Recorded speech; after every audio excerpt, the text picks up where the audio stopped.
Hello, listeners, and welcome to the Divine Dialogue podcast, where we dig deeper into the trove of wisdom and guidance stories have to offer.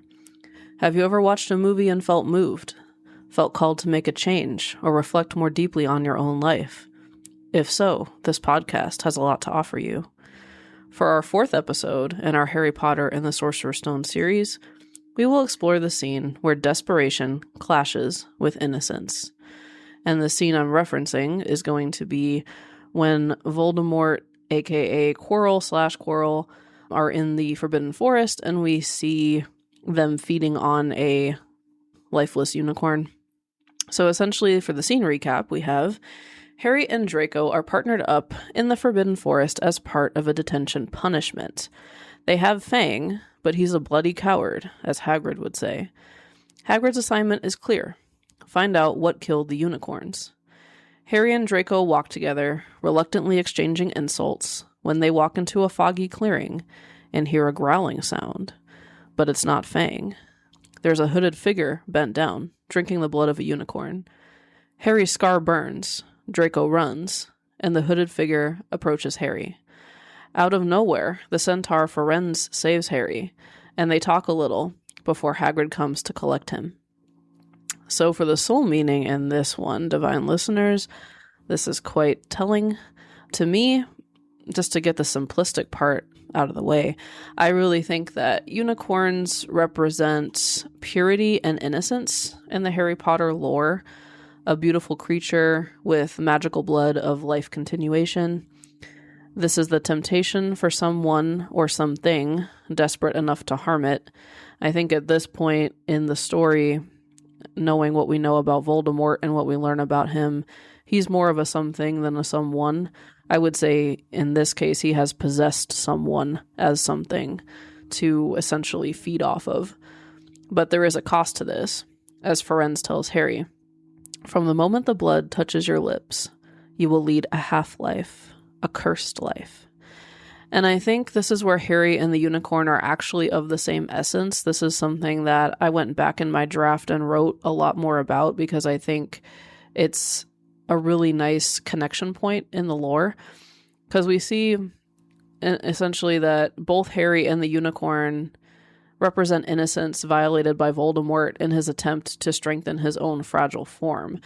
And I would argue that obviously that innocence was most easily recognized when Harry was a baby, but Voldemort continues to try to attack, try to kill, try to harm Harry throughout the rest of the series in all these different ways, through other people, through energy, through Horcruxes that Harry stumbles upon accidentally, like in the Chamber of Secrets. He's always trying to finish off, the innocence that he tried to destroy. So Harry is essentially a unicorn-like energy that you could say throughout the entire series. And before, Voldemort ever drinks the blood of the unicorn, he's already killed countless people. And it's interesting, the parallel, because, since he tried to kill Harry when Harry was a baby, which is a completely innocent life, a pure life, and the curse rebounded, he essentially started living a very cursed life and a half-life. And I think it was a curse that was, waiting for him. You can only pull the ruler back so far before it comes back and smacks you in the face, And I think for him, when he went to Godric's Hollow and killed Harry's parents and then tried to kill Harry, that was all that energy finally snapped back to him. And that was really the beginning of the end for him. Like, yes, we see how the rest of the series carries out, and it's a huge plot and a huge conflict and, more of a journey for Harry to actually reconcile himself, like the part of himself that was violated by Voldemort, really. But we really do see that Voldemort's life is a half-life and a cursed life in the very first Harry Potter movie, and it's just more of that being revealed over time. And so that's why I say the unicorn feeding is not and should not be looked at as an isolated event. It's a continuation of the same pattern that Voldemort's been in for decades. Voldemort tries to curse innocence, and he becomes cursed. He tries to destroy a baby, and he is reduced to a half-life. He drinks the blood of the unicorn, and as Firenze says, he continues to live a cursed life. And what I find exceptionally heartbreaking about this is when we look back at the end of this movie, is Voldemort infected another, which is Professor Quirrell. Because Voldemort doesn't have a body at this point in the story. He is essentially a phantom and a parasite. Which is interesting, because he calls Quirrell that later on, when Harry speaks to Voldemort in front of the mirror at the very end of the movie. So Quirrell and Voldemort not only curse themselves, but they also curse each other. Although by this point, Voldemort had already cursed himself by violating the innocence of others. Up to this point in the movie, we don't know if Quirrell had done anything quite this cruel yet. We do know he attempted to endanger Harry on the Quidditch field with a hex, but that's more akin to Dobby hijacking the bludger than actually, although they did have very different intentions, but it's not, when you look at the things that Voldemort does, it seems very benign in comparison. Like, it's still really messed up when you consider Harry's a brand new Quidditch player. He's only 11, like, it's pretty messed up that Quirrell did that, but it seems so much more passive and kitteny, almost, speaking of my cat, if you heard her, than the stuff that Voldemort does. But, Quirrell gave up his whole life for a parasite to essentially use him and pressure him and make him scramble to accomplish things probably well above his wizarding level.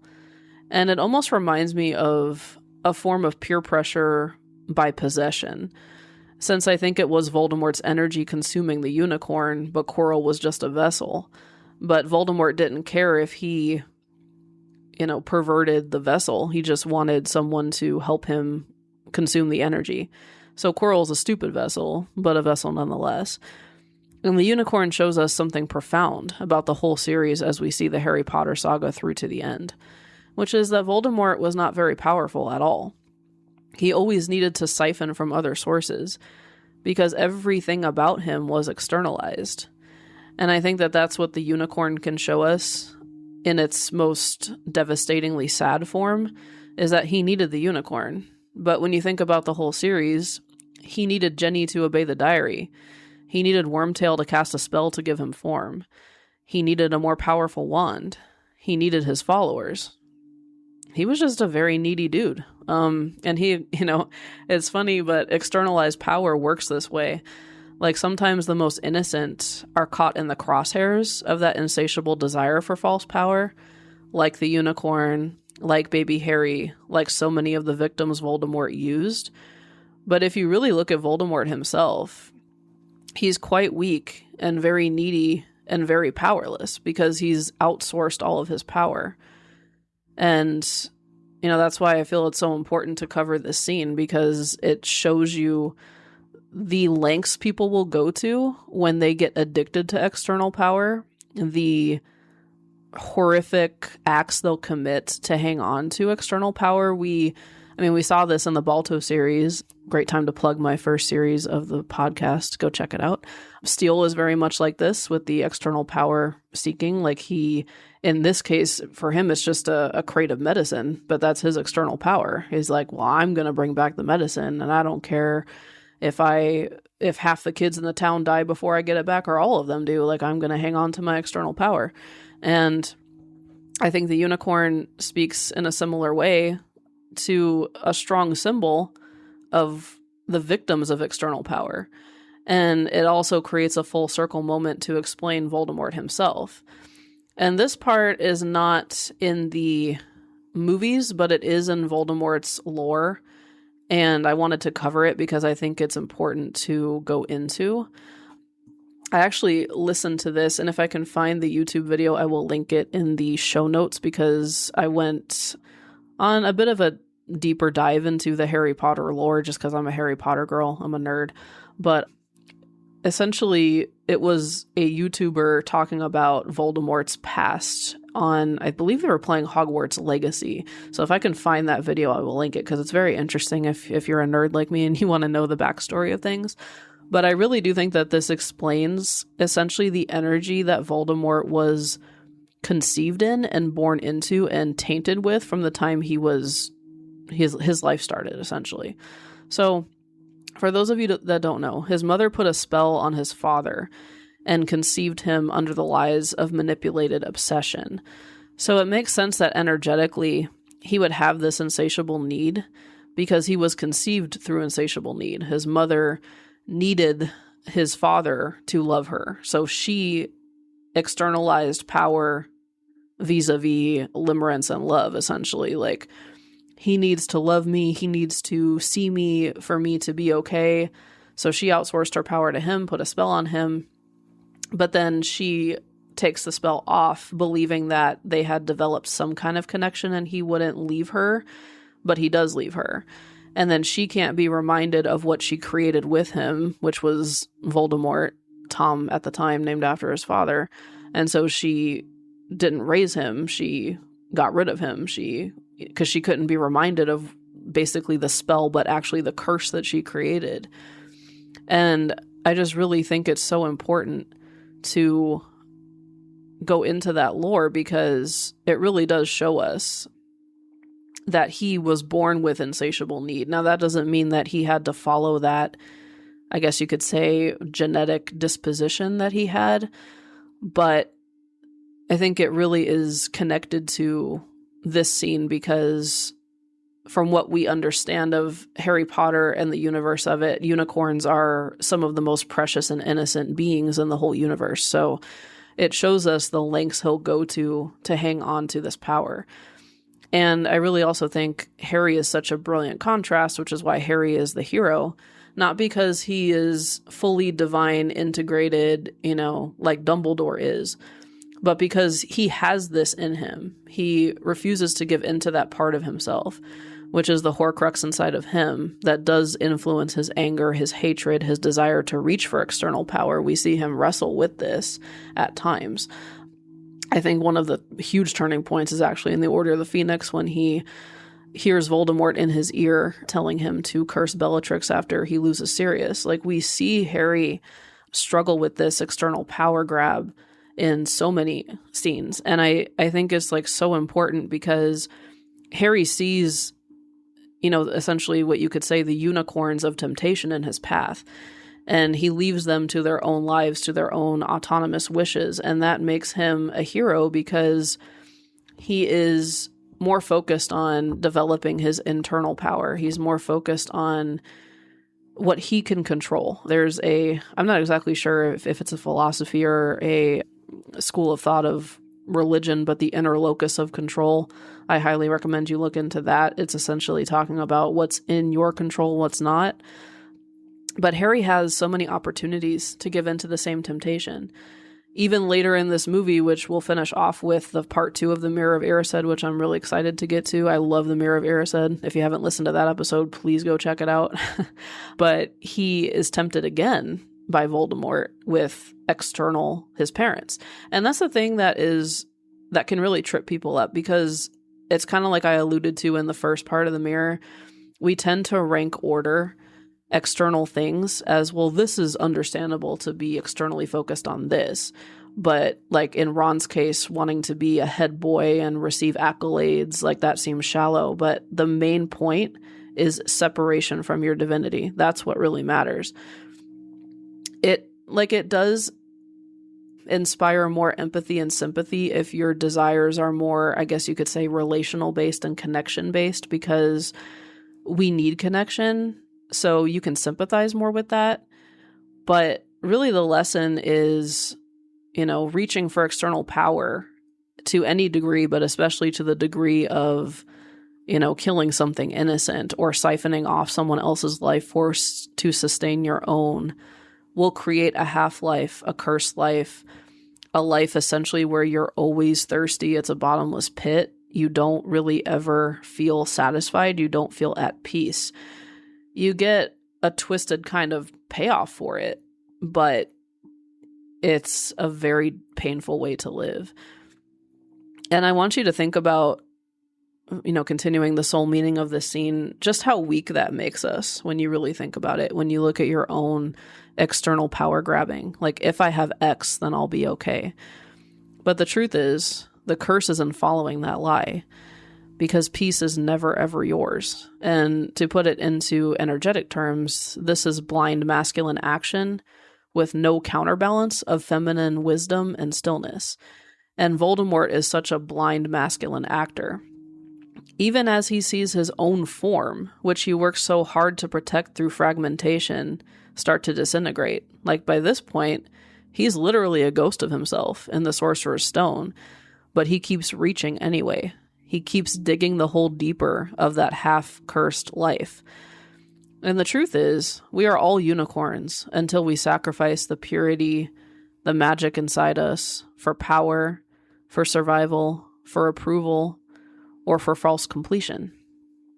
Because I really do believe, and I think this is why stories speak to so many of us, especially in my specific circumstance, I think just because I needed something that wasn't as rigid as religion. I think religion has some amazing things in it, but I think there's so much corruption weaved into it. So I needed something that was uncorrupted. And I think stories are a brilliant way to get the same message, but without all of the influence.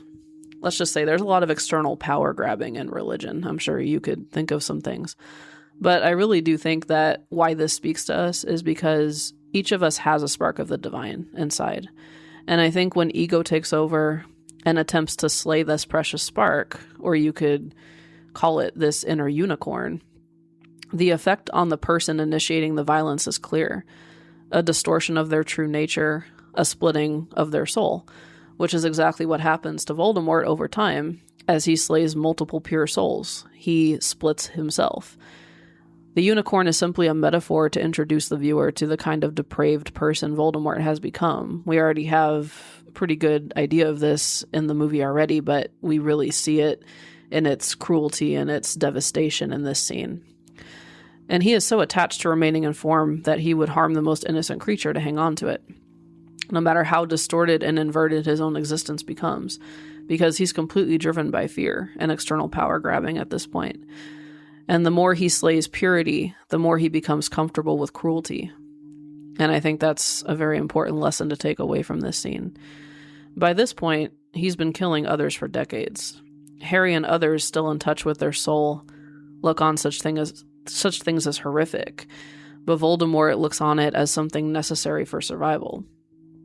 Only because his own splitting of his soul put him in this position in the first place. So it's one of those really vicious cycles. I've actually come to find this in my own life, vicious cycles that I can identify, and virtuous cycles. We don't really talk about virtuous cycles. Like, I kind of just made that term up. I'm sure it exists somewhere, but it came to my mind, so that's where it began as far as I'm concerned, because that's where I first heard it, was in my head. Because I could point to vicious cycles, like where something happens and then you make a decision from that bad place and then it compounds, it gets worse. Like, you have a bad day at work, you might come home, reach for external power through a substance, through numbing out, through trying to control what someone does. And then you might take another bad decision from that place and it just becomes a vicious cycle. Like, your self-care habits might slip. You might get just further down the rabbit hole of external power grabbing because you forgot to be still. You're all blind action with no inner stillness, and it becomes a vicious cycle. But you can also have a virtuous cycle. You can look at the moment in the day, and there's always a handful of them, I think, but there's moments where you're like, oh, like, I wish I would have made this decision instead. I wish I would have turned inward. I wish I would have asked myself, what do you need to be stable? That's your mind trying to, again, going back to the Balto series, trying to focus on the broken bottles. It's grabbing your attention to be like, look at all this broken stuff. You need to do something about it. You need to fix it. And I think that's the trap of the vicious cycle, is taking all this action without just getting still and pausing. Pausing is very helpful. It'll give you time before the freight train of your mind takes off. I think it's real important to remember that. But also, continuing on this soul meaning here of the unicorn, I think it's very telling, and this is something I wrote about quite a bit too, that the Sorcerer's Stone has the ability to turn any metal into pure gold. So gold, right? That's what Voldemort's after. But the unicorn's blood is silver.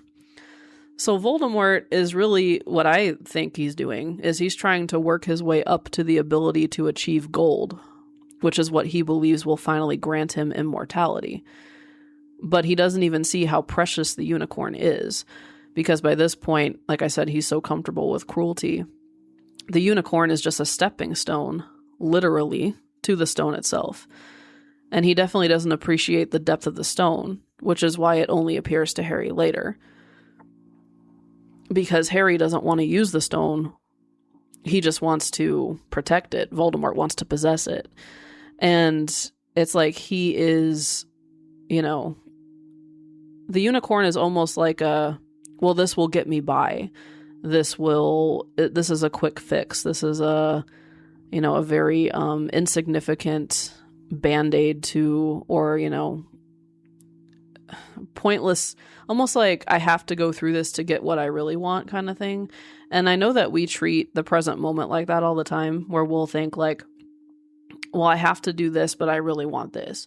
And we just don't even like appreciate the precious aspects of the moment, because we're always treating something like, this is a silver thing I have to, put up with to get to the gold. But in Voldemort's case, it's all the way on the extreme of, this is the silver thing I have to violate and twist and use for my benefit to then get to the gold that I want to violate and twist and use for my benefit. So in his case, it's on the extreme end of the spectrum. But it's so interesting to me because this is also, like, he'll take anything. Like, he'll take any crumb of external power, which makes him a paradox of power and desperation. Like, his twisted nature scares everyone, but he is so desperate. I really think that the mirror of Erised's glass would probably shatter because it couldn't hold all of his lack. Since his power is externally based, that's why he's all action with no stillness. Like I said, we're going to talk a lot about energy, and I've already mentioned it, but I really think it's crucial to point this out. He's all masculine with no feminine balance. He has no peace, no inner stillness. He's just trying to grab at power sources because deep down he is afraid of non-existence. He's terrified that he is only his form. So he's willing to destroy and kill and maim, something as pure as a unicorn to maintain it, even though he's not even in form at this point. He's a ghost. But it's a very masculine distortion to be preoccupied with the form. But I really don't think we are just the form. I don't think we're just this body. But if we think we are, it's easy to see the thought pattern of, I will slay another's form to make mine stronger. And this is the literal, in Voldemort's case, the way he creates Horcruxes. But I think we also see it in form adjacent ways in so many heartless systems of governance and power. People tend to treat resources like a pie, as if there's only so much to go around, rather than approaching things with love instead of greed. And by this point in the story, I think it's very plausible to say that Voldemort is so far gone in his egoic, masculine-dominated energy that he probably wouldn't be able to return. This is a story we'll get into later, but the Star Wars series, I think Anakin/Darth Vader's character is the most brilliant story I've seen that shows you how far someone can go and still return. Voldemort, I think, is kind of in between Darth Vader and Palpatine if I were to place him, because Palpatine is he's in another universe, literally. Another galaxy, far, far away from any kind of divinity. But, I really do think that you can go really, really far, because at your core, you're love. Like, you are wholeness. You have everything you need within already. So I think you can go really far and come back, but I would not advise that you test it. And I would not advise that you waste too much time on external pursuits of power. And, in the case of Voldemort with these Horcruxes, he split his soul so much that hearing his soul speak would be extremely hard, if not impossible at this point. And that's why, him slaying the unicorn doesn't fill him with grief. It just expresses his greed to take with no thought for the harm that he does. He just, like I said, he's just blind action. And that brings us into the personal mirror here, which I will kind of be building on from last episodes with the Mirror of Erised Part 1, where I got into what I would see in the mirror. So again, if you haven't listened to that, please go listen. But dear listeners, I want to reassure you from the start here. I'm happy to say I've never slayed a unicorn, but I have split myself into pieces. I have forgotten my wholeness and did things that went against my divine nature, because I don't think that this scene is just about slaying other people, other, energy that is unicorn-like. I think you can also redirect it inward and ask yourself, when have I slayed my inner unicorn? When have I kind of fed off my own life force, against doing things that I knew I shouldn't do, right? Like self-betrayal, that's a really good way to slay your inner unicorn. And for me, it was never violence, but it was loneliness-based. Blood doesn't have to be literal blood. It can be, like I said, consuming your life force. And I really do believe that self-betrayal is its own kind of violence. Betraying others for gratification, obviously, is violence. Abandoning your own divine nature to belong somewhere that fractures you is violence. And I was very good at self-betrayal for years, especially in romantic relationships. Because there was a time, like I said in the last episode with the Mirror of Erised, that all I saw was another woman beside me in the mirror. All I saw was achieving that external, because that's still an external thing. That's still, I need a woman to tell me, Jess, you're enough. Jess, you're okay. Jess, you're worthy, right? So for me, it was, I will figure out how to be what you want me to be and betray what I want to, be what you want me to be. And that's what I did. There was a talk show where I heard once said that if you have to lose who you are to be part of a couple, the cost is too high. And that was something I was really, really good at. So, the inner unicorn in me has taken a lot of beatings over the years. And I really do think if you do it long enough, your life can become a half-life and a cursed life, because you will eventually destroy the purity and the magic inside. You will start to forget who you are. Now, I think, again, like we talked about with Balto, the white wolf symbol, I do think that the feminine energy is extremely compassionate and loving. I've experienced that on my road to healing. I think you can always return. I do think there comes a point where it becomes very difficult. I do think you have a lot more time than you might think you have when you're in the cyclone of unicorn slaying within. I don't know a better way to phrase that. This is all just coming off the top of my head at the moment. But I think when you're in the thick of that energy, it can feel like you are stuck. I don't think you're stuck. I think it becomes it does become excruciatingly painful, but I think you can always return. It takes a lot to make it so you can't. It takes a lot of practicing outside of yourself and outsourcing your power to make it so you can't return. So even though that can be dark, I want you to take comfort in the fact that I don't really think if you're experiencing this right now and you have felt the pain of your inner unicorn being slayed, it's not too late to turn back.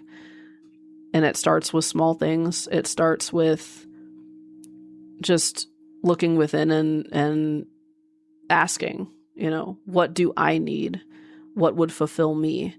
And you'll know, you'll get an answer if you really ask with sincerity. The divine will meet you and it will tell you.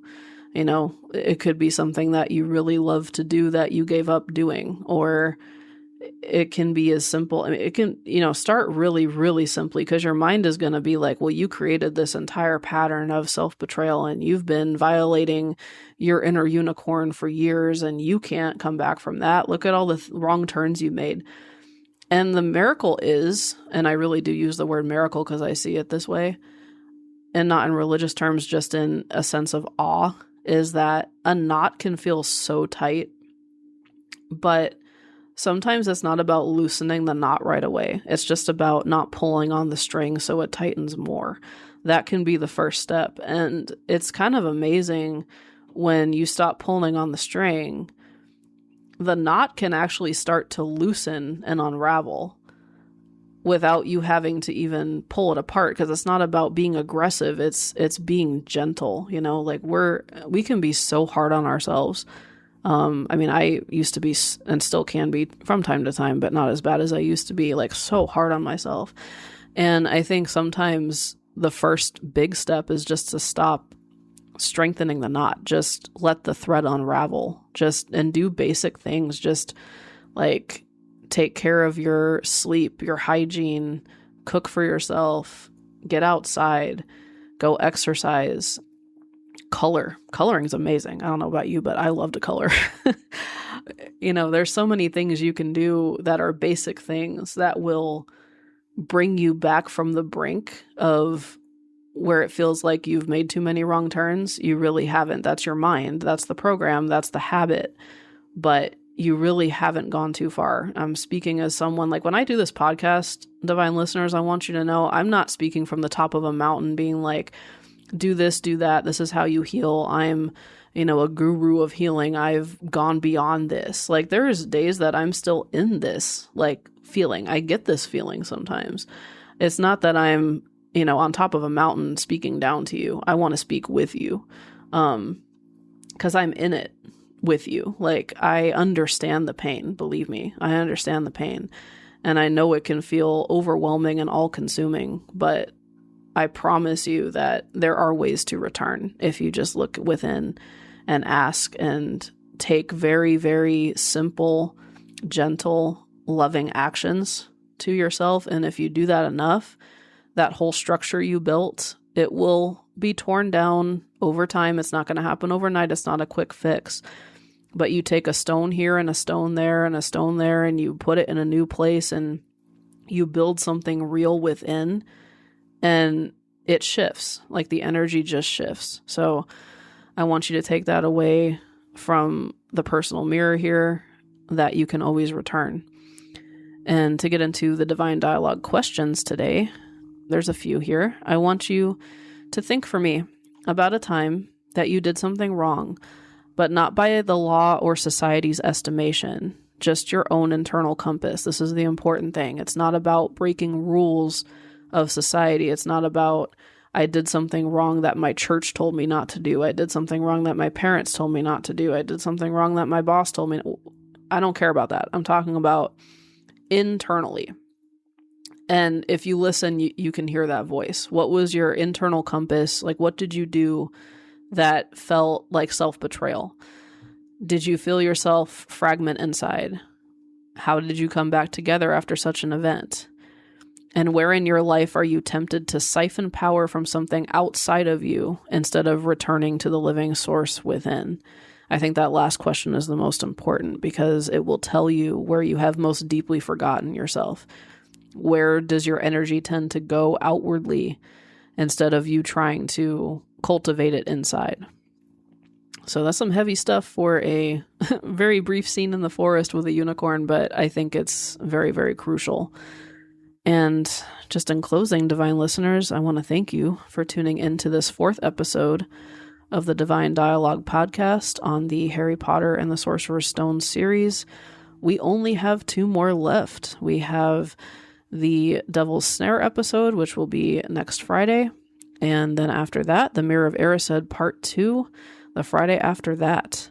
And then at the end, I don't know if I already revealed this on another episode actually, but at the end of the Mirror of Erised part 2, I will tell you where we are going next. Like I said, I have my content plan quite far out for the rest of 2026.